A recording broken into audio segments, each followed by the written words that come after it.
This week I thought I would talk a little bit about how to get started with losing weight and what you should do and what you should know to get started.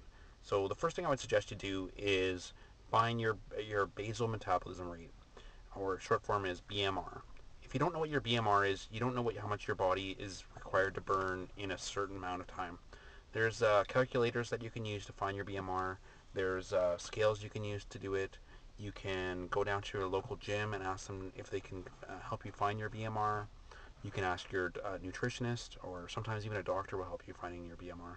So try and find out what your BMR is. Now, what is a BMR? BMR is what your rate of calorie burns is when you do no exercise at all. So your body um, consumes calories every day, and your BMR is going to tell you how many calories you require to eat in order to maintain the current weight. If you eat over top of the number of calories for your BMR, you're going to gain weight. If you eat under the number of calories that you have for your BMR, you're going to lose weight.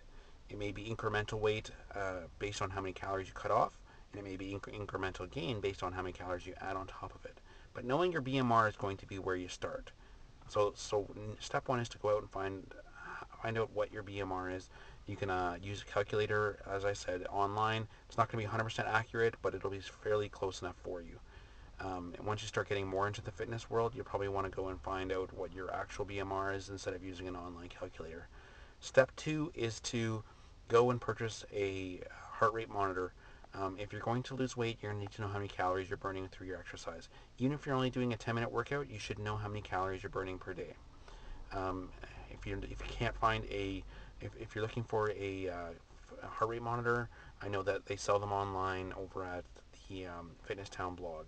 So you can find a good deal on a heart rate monitor there. So the heart rate monitor is going to tell you how many calories you burn in the time that you exercise when you wear it. You also need to track how many calories you burn. Not burn, but how many calories you consume. You can do this through various sites. You'll find things like Livestrong is good. There's a bunch of iPhone applications that you can also get that help you track your food, as well as BlackBerry applications. So the next step is to obviously track what you eat. Now, if you're having trouble with that, a lot of people say, well, I don't want to track my calories all day. It's too time consuming. When you sit down for breakfast in the morning, if you're sitting in front of your computer or even the night before, is to plan out what you're going to have that night, the next day, or that day. This is what I do in the morning. I wake up, I do a little bit of work on my business, and then I sit and I spend 5 minutes or less just planning what I'm going to eat for the day. And it doesn't take even 5 minutes for me to do it.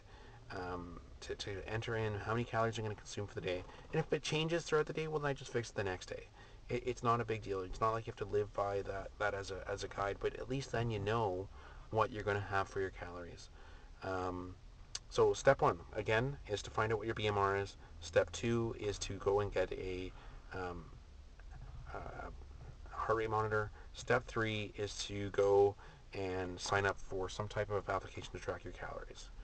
And you'll find that and with these three things, that you'll be able to understand how your body's working and what you can do to lose weight.